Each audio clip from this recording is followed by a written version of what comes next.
Ok, donc aujourd'hui, on va résumer un nouveau livre qui s'appelle Never Split the Difference. Et donc c'est en anglais, hein. En français, on a cette fameuse expression qui s'appelle ne jamais couper la poire en deux. Et ça, c'est un livre d'un auteur qui s'appelle Chris Voss. Et Chris Voss est aussi un négociateur du FBI. Il a passé quasiment toute sa vie à négocier des gros deals, notamment au FBI, donc avec un risque de mort finalement. Et il y a plusieurs cas où il y a ses proches qui ont été liés à des attaques. Et donc il faut contrôler ses émotions, il faut avoir une certaine rigueur dans la négociation. Et en fait, il va nous donner toutes ces techniques qu'il utilise, notamment en négociation pour le FBI, et il les a un peu standardisées pour que ce soit applicable, nous, en tant que commercial, en tant que vendeur, en tant qu'entrepreneur. Ok ? Donc, 10 chapitres, 10 idées. Retenez bien, prenez des notes. Allez, on commence. Chapitre 1. Le chapitre 1 qui est une petite introduction qui s'appelle The New Rules, la nouvelle règle. En gros, il nous dit, écoute, tu crois que tu es rationnel, mais bienvenue dans la jungle émotionnelle. Et Chris Voss, il commence comme ça, il dit, toute négociation est liée à des émotions. La logique, elle ne fonctionne pas dans un contexte émotionnel. Même les meilleurs profs se font démonter si on touche au levier affectif. Il va aussi parler des questions calibrées, de calibrated questions. Les questions calibrées, on en parlera, il fait un chapitre dédié là-dessus. C'est une notion, une technique qui est hyper intéressante pour Chris Voss. Et ces questions calibrées vont désarmer l'ego et recentrer la négociation sur ce qui est le plus important finalement, et non pas la partie émotionnelle. Dans ce qu'il dit aussi, c'est qu'il faut faire croire à l'autre qu'il a le contrôle. Une bonne négociation, c'est de faire croire à l'autre qu'il est en contrôle. Ça, c'est votre arme ultime. Lui faire croire qu'il a le contrôle, mais finalement, c'est toi qui poses le décor. Il nous dit, tout le monde négocie avec ses tripes. Tout le monde négocie avec ses émotions, avec ses tripes, avec ce qu'il a au fond de lui. La négociation, ça se fait pas avec un tableur Excel, avec des choses hyper rationnelles. Donc, en entretien ou en égo, qui est globalement difficile, l'idée, c'est de ne jamais chercher à convaincre, ni à argumenter sur des faits, sur des choses qui sont factuelles, rationnelles, mais plutôt de comprendre que toute négociation est liée à des émotions et comment tu peux faire pour utiliser les émotions à bon escient pour ta négociation. Donc ça, c'est l'introduction. On va passer directement au chapitre 2, c'est Be a Mirror. Donc, sois un miroir. En 1993, à Brooklyn, il y avait deux braqueurs masqués qui entrent dans une banque.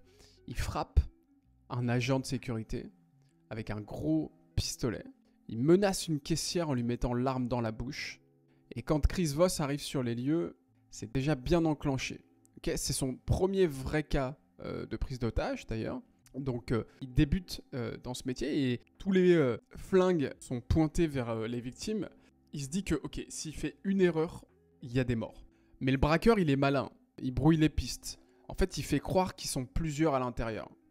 Il fait croire qu'il n'est pas le chef. Il fait croire qu'il n'a pas le contrôle.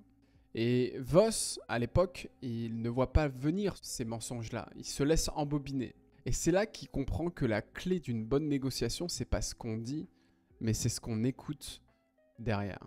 Le mirroring, c'est une arme de précision sociale. Tu répètes les 3 derniers mots de la phrase de l'autre sur un ton calme, par exemple. Écoute, aujourd'hui, on a déjà nos partenaires qui nous suffisent plutôt bien. Plutôt bien ? Tu vois, tu répètes les 2-3 derniers mots de la phrase. Moi, je l'utilise beaucoup en négociation ou même en vente pour avoir un peu plus d'informations. Quand on répète les 2-3 derniers mots de la personne va nous donner un peu plus d'informations sur le contexte, nous donner un peu plus d'informations sur ce qu'il pense, sur les besoins cachés et inavoués qu'il pense. Et rien que répéter 2-3 derniers mots, c'est un effet miroir et ça crée de l'empathie. Répéter crée un effet miroir cérébral. L'autre, il se sent entendu, il s'ouvre, il complète sa pensée et tu récupères des infos qui sont hyper importantes. Le silence aussi. Le silence est stratégique. Quand tu poses une question, tais-toi. Silence. Laisse-le parler. Il y en a trop qui sont des commerciaux qui disent... Déjà, la question, elle dure 15 ans. Je sais très bien que vos commerciaux sont un peu feignants, hein, notamment sur la prospection. Mais parce que, en fait, Et donc, voilà. Il s'arrête jamais, en fait, à poser la question. Pose un silence. Pose ta question et boum, silence. Donc ça, c'est intéressant, l'aspect miroir. Tu montres que tu es dans sa réalité. Plus il te donne des clés pour créer un accord, et plus tu es sur la bonne voie de la négociation. Et il y a une citation qui dit « Les gens vont vous dire ce qu'ils veulent vraiment si vous les écoutez assez longtemps. » Okay. Par exemple, aujourd'hui, un prospect te dit « On gère tout en interne. » Tu peux répondre « Tout en interne ?» et tu laisses un silence. Et tu verras, il va se justifier, il va détailler, peut-être même qu'il va t'ouvrir une brèche. Ok, chapitre 3. Don't feel their pain, label it. Ça, c'est intéressant. En gros, il dit, Chris Voss, il est appelé pour une situation tendue à Harlem. Harlem, c'est un quartier un peu compliqué des États-Unis. Et un père divorcé a barricadé l'appartement avec son fils de 3 ans à l'intérieur. Il menace de tout faire sauter au moindre mouvement. Les négociateurs enchaînent les appels, mais l'homme reste figé, menaçant, imprévisible. Jusqu'à ce que Chris Voss arrive.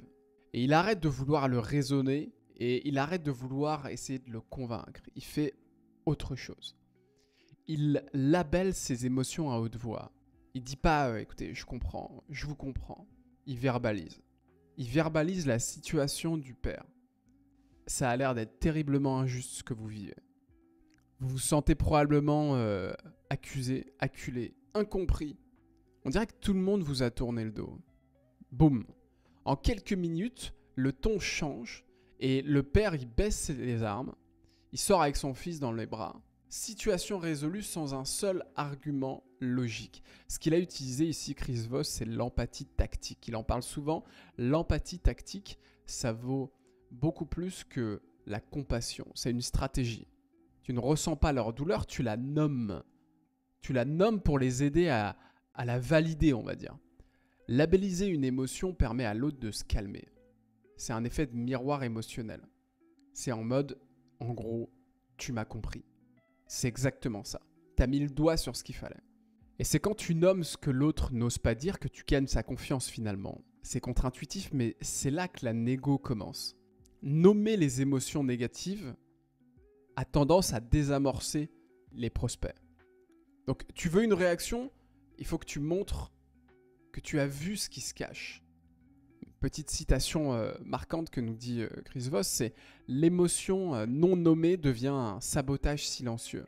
L'émotion labellisée devient une alliance. » Et ce qui peut être intéressant, c'est quand tu es en face d'un prospect, en tant que commercial, un prospect tendu, qui est fermé, qui est sceptique, utilise un label soft. Écoutez, j'ai l'impression que vous êtes un peu sceptique par rapport à notre approche. Et là, silence. Laisse-le réagir. Il va corriger, il va préciser, il va s'ouvrir. Et là, tu reprends la main pour creuser. Super. Chapitre 4. Beware of the yes, master the no. Qu'est-ce que ça veut dire? Ça, c'est un concept hyper intéressant qui dit que il faut faire attention au oui. Et il faut masteriser et être hyper bon dans les non. Qu'est-ce que ça veut dire? Un entrepreneur américain, un jour, est enlevé par un cartel en Amérique latine, en Amérique du Sud, et les ravisseurs appellent. Ils exigent plusieurs millions, et la pression maximale. Les proches paniquent, mais Chris Voss garde son sang-froid. Il ne cherche pas à faire dire oui, il change d'approche. Il fait tout pour que les ravisseurs disent non, et leur pose des questions du style « Est-ce que vous avez abandonné l'idée d'un arrangement pacifique ? Est-ce que ça ne vous intéresse plus de trouver une solution qui vous garantit l'argent ?» Et là, les kidnappeurs répondent non. Mais ce non est en réalité un oui camouflé. Il ouvre un espace de discussion. Et le résultat, c'est que l'otage est libéré sans céder au chantage initial. Ce qu'on doit retenir ici, c'est qu'un oui peut être piégé, ça peut être fake, contraint, creux. Un oui automatique, typiquement, bonjour. Bonjour Anas, oui. Bonjour. Vous êtes bien directeur chez... Oui. D'accord. J'imagine que vous aimez boire de l'eau. Oui. Vous voyez un peu l'entonnoir et le fait de... comment dire, que ce soit... Les gens se sentent en sécurité quand ils disent non. Ils reprennent le contrôle. Tu abaisses leur défense. Tu ouvres un vrai dialogue. Poser des questions qui amènent un non permet de désamorcer la peur sans menacer l'ego. Ton objectif aujourd'hui, c'est de créer une série de noms, donc de poser une série de questions qui vont mener à des noms qui sont sains pour bâtir la confiance et faire progresser la négociation. Donc arrête de chercher l'accord à tout prix. Crée juste un espace où l'autre peut refuser, mais en confiance. Refuser en confiance.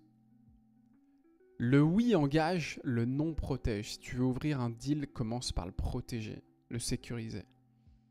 Typiquement, si tu es en négociation, si tu es en cold call et que tu veux faire un appel de prospection et tu veux avoir cette technique-là, moi je le fais souvent, c'est est-ce que ce serait une mauvaise idée, est-ce que ce serait stupide d'en discuter 15 minutes cette semaine? Bah non, ce serait pas stupide, on peut le faire. Vous voyez, je viens d'avoir mon oui déguisé. Ça, c'est le chapitre 4. Le chapitre 5, c'est Trigger the two words that transform negotiation. Fais-lui dire c'est vrai et regarde la magie opérer. Chris Voss, il dit le but d'une négociation, c'est entendre ces deux mots. C'est vrai. That's right en anglais. C'est différent de vous avez raison. L'un, il vient de l'ego et l'autre, il vient de l'adhésion profonde. Vous avez raison. Bah écoute, t'as raison. Ça, typiquement, c'est pas un accord. Ça, c'est quelqu'un qui a été blessé dans son ego et qui finit par te dire que t'as raison, mais est-ce qu'il le croit vraiment? Alors qu'un, c'est vrai. Écoute, c'est vrai. C'est vrai, ça sort du cœur, c'est factuel, et l'autre t'a donné son accord. Et le but d'une négociation, c'est arriver là. Si tu as un c'est vrai dans le mot de ton prospect ou la personne avec qui tu es en train de négocier, c'est que tu es sur la bonne voie. Et pour y arriver, tu dois résumer clairement le point de vue émotionnel de ton interlocuteur. Tu donnes pas ton avis, tu donnes le sien. Exactement comme ce qu'on a fait dans le chapitre 2. De labelliser les émotions de la personne. Un bon résumé aussi. Ce qu'il faut faire, c'est reformuler avec les émotions, le contexte du prospect. Écoutez, si j'ai bien compris, après, vous me direz si c'est OK, si vous avez des modifications à faire, mais vous êtes dans ce contexte-là. Vous avez l'impression que cette solution n'est pas forcément faite pour vous. Là, j'ai donné un exemple, mais j'ai reformulé les émotions et le contexte. Attention au piège du « écoute, t'as raison ». C'est souvent un faux oui pour te faire taire. C'est vrai, c'est le moment où l'ego se détend et où le deal devient possible. Chapitre 6, Bend their reality. Crée le cadre, plie la réalité, impose ton deal. En gros, il donne une histoire, il dit un Américain est enlevé à Haïti. Haïti, c'est un pays à côté des Amériques, mais surtout un pays qui est assez hostile. Okay, et les kidnappeurs exigent 150 000 $. Haïti, c'est assez hostile, mais c'est surtout pauvre. Et les kidnappeurs qui exigent 150 000 $, ils fixent une deadline de 24 heures. Ils disent « je veux les 150 000 $ en 24 heures. Sinon, on tue l'otage ». Et plutôt que de paniquer, Chris Voss, il fait quelque chose de contre-intuitif. Il fait baisser le prix à 4 750 $. Et là, tu te dis, mais écoute, c'est impossible. Comment il peut baisser son prix autant alors qu'ils avaient demandé 150 000 $ au tout départ? Et pourtant, dans ce qu'il vient de faire, il restructure la perception de la réalité du ravisseur. Il le ramène dans sa réalité. Comment? En fait, il joue sur les leviers émotionnels du kidnappeur. Il va baisser son prix en faisant un ancrage d'une somme bien plus basse. Et il lui fait croire qu'au-delà de ce montant, il ne peut rien faire. Déjà, il a fixé un prix qui est assez significatif, 4 750 $. Et là, on peut se dire, mais attends, pourquoi il a fixé ce prix-là? Ça se trouve que c'est tout ce qu'il a, finalement. Et il l'a ramené dans sa réalité de mec un peu pauvre à Haïti, où 150 000 $, c'est complètement en dehors de sa réalité. Ce qu'on doit retenir ici, c'est que la perception vaut toujours que la réalité. Ce que l'autre croit être juste vaut plus que les chiffres. Ah oui, ce que j'ai pas dit, c'est que le résultat, l'otage a été libéré, et a été libéré pour, au final, 3% du prix demandé. 3%. Et les leçons derrière, c'est que la perception équivaut à toujours plus que la réalité. Créer un ancrage extrême, te permet de recalibrer les attentes dès le départ. Tu dois cadrer la négociation pour que ton offre paraisse comme la seule solution qui est raisonnable. Pas la meilleure, mais la seule logique. Et c'est pareil en proposition commerciale. Il nous dit, Chris Voss, introduit une première offre très haute, mais bien justifiée avec un certain nombre de prestations, d'accompagnement, avant de montrer finalement l'offre réelle. Et il y aura un effet d'ancrage où finalement la personne va se dire « Ah bah, finalement la deuxième offre n'est pas si chère que ça ». Par exemple, écoutez, certains de nos clients dans votre situation nous appellent sur une prestation à 25 000 € par mois pour ces enjeux. Mais au vu de votre contexte, on peut faire beaucoup plus ciblé et on peut se situer autour de 9 000 € par mois. Le résultat, c'est que ta vraie offre paraît raisonnable et tu as plié le game de la réalité et tu es allé sur de la perception. Ok, chapitre 7. Create the illusion of control. Et là, il dit, on parle des questions calibrées. Les questions calibrées prennent les rênes dans une négociation. Chris Voss, il est confronté à un ravisseur qui est hyper tenace un jour. Il est sûr de son pouvoir. Il refuse tout compromis. Il donne des ordres. Il dicte ses conditions, ses règles. Impossible de le faire bouger. Et plutôt que de le confronter frontalement, Chris Voss le pousse à parler. Il utilise une série de questions calibrées. Par exemple, comment vous voulez que ça se passe ensuite ? Qu'est-ce qui se passerait si on allait dans votre direction ? Comment puis-je vous livrer ce que vous demandez dans ces conditions ? Et petit à petit, le ravisseur commence à répondre, à expliquer, à ajuster. Ce qu'il n'est pas en train de voir, c'est qu'il résout lui-même les obstacles. Il se sent maître de la discussion. Mais Chris Voss, il dirige l'architecture mentale de la négociation. Finalement, le deal est trouvé, l'otage est libéré sans forcer, juste en guidant. Ce qu'on doit retenir ici, c'est que les comment et les quoi détournent l'attaque. Il force l'autre à réfléchir plutôt qu'à résister. L'idée, c'est de lui donner le rôle du commercial, entre guillemets, en lui posant des questions du style « Mais comment vous voulez que ça se passe ensuite ? Si vous étiez moi, entre guillemets, comment vous réagiriez ?» Là, ici, il faut poser des questions qui sont calibrées, des questions de futurisation. Qu'est-ce qui vous pousse à penser ça ? Plus l'autre parle, plus il s'enferme dans sa propre logique. Les questions calibrées, c'est un cheval de Troie mental. Tu gagnes du terrain sans vraiment tirer de balles. Si tu veux du pouvoir en négociation, il faut arrêter de parler. Il faut poser une question à laquelle il ne peut pas répondre facilement. Et il faut le regarder travailler pour toi. Par exemple, dans une négociation avec un prospect, tu peux dire « Écoutez, comment je suis censé faire ça avec un budget aussi contraint tout en garantissant vos objectifs ?» Et le prospect, il va se mettre à chercher lui-même des solutions. Chapitre 7. Guarantee Execution. Anticipe les menteurs, verrouille l'exécution. Il y a des menteurs en vente. Vous allez en croiser. Jordan Belfort appelle ça des imposteurs. Il dit il y a des acheteurs en chaleur, des acheteurs en puissance, mais il y a également des imposteurs. Des personnes qui vont te faire croire que c'est des acheteurs en chaleur, mais qui finalement n'ont aucun intérêt à t'acheter. Ici, il parle des menteurs. Chris Voss, il négocie la libération d'un otage et l'interlocuteur dit oui à tout. Tout semble aligné, tout semble facile. Les termes sont acceptés, l'issue paraît proche. Mais après l'appel, il n'y a plus aucun mouvement, aucune réaction. Pourquoi ? Parce que ce oui n'était pas un vrai engagement, juste une sortie de secours émotionnelle. Alors Voss change de méthode, il teste l'exécution. Il ne cherche pas un accord verbal, mais des preuves d'action immédiate. Par exemple, comment vous allez procéder précisément ? Qui d'autre doit valider ça ? Qu'est-ce qui pourrait bloquer l'accord dans les prochaines heures ? Résultat, les vrais freins apparaissent. Ceux qui n'étaient pas dits, qui étaient masqués. Ils démasquent ici les mensonges et les failles. Ce qu'on doit retenir ici, c'est qu'un oui, et c'est pareil en prospection, quand vous avez un oui rapidement à un rendez-vous, il faut se méfier. Il faut se méfier du no-show, il faut se méfier de la personne, que la personne ne soit pas là. Et nous, on a chez Lead Panda ce qu'on appelle un pitch anti-no-show pour vraiment lui garantir sa présence pendant le rendez-vous. à travers ces questions-là. Il faut creuser avec des comment pour tester la solidité de l'accord.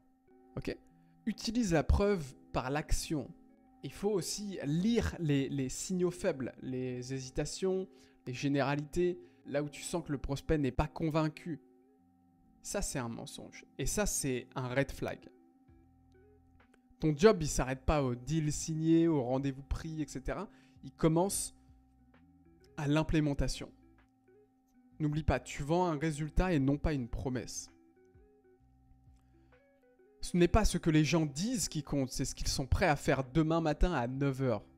Et ça, c'est une citation hyper importante. Imaginons, tu es en fin de closing ou de négociation.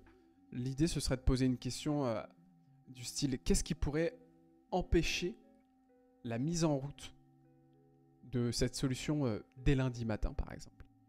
Et là, tu détectes les freins invisibles, les décideurs cachés, les doutes, etc. C'est ce qu'on appelle le pré-mortem. Chapitre 9, Bargain Hard.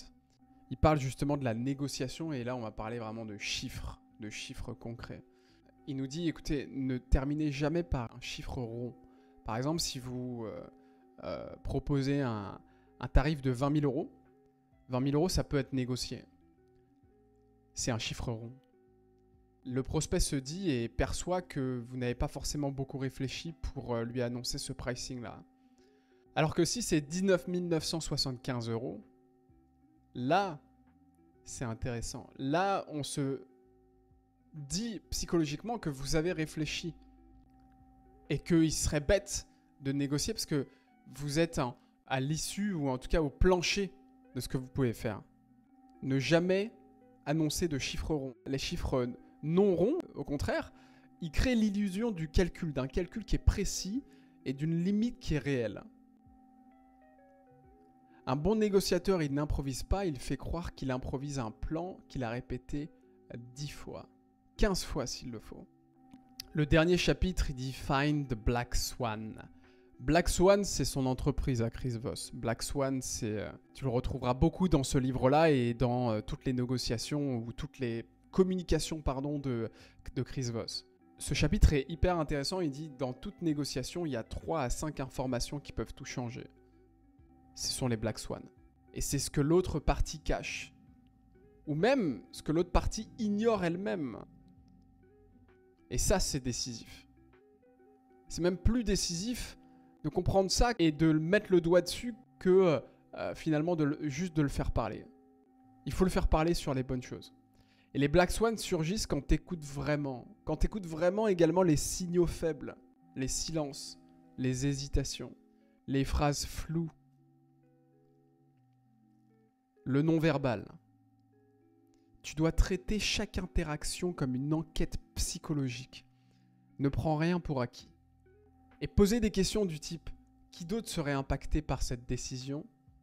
Ça peut ouvrir une porte cachée. Il faut regarder la personne, ses silences, ses hésitations, tout ça c'est important.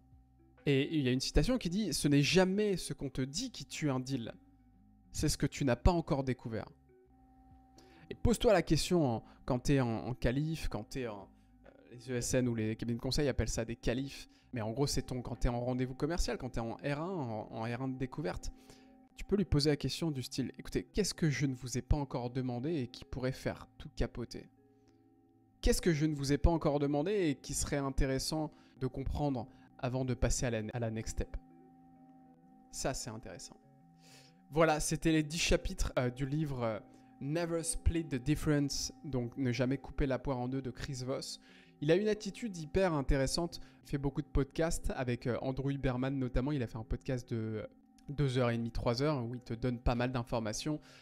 Il donne aussi beaucoup de son historique en tant que négociateur du FBI et ça c'est hyper intéressant aussi. Il confronte la négociation mortelle, on va dire, avec un ravisseur, avec une négociation que tu peux faire dans la vie de tous les jours avec ton enfant, avec tes amis, avec tes collègues au bureau ou même avec tes clients. Et ça, c'est intéressant. Et donc, il faut arriver à prendre un peu une position basse en se disant « Ok, comment je peux intégrer tous ces conseils-là, tous ces tips qu'il nous a donnés dans ma négociation ?»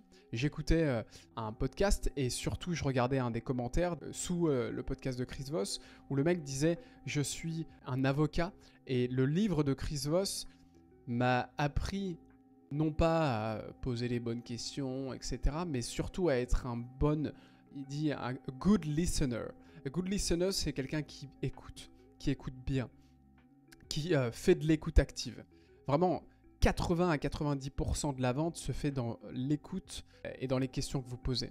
Si vous arrivez à lire ce livre et à reprendre toutes les techniques qu'il nous a données dans ce bouquin-là, je pense que voilà, vous allez vraiment passer à un autre niveau dans votre communication et dans vos négociations.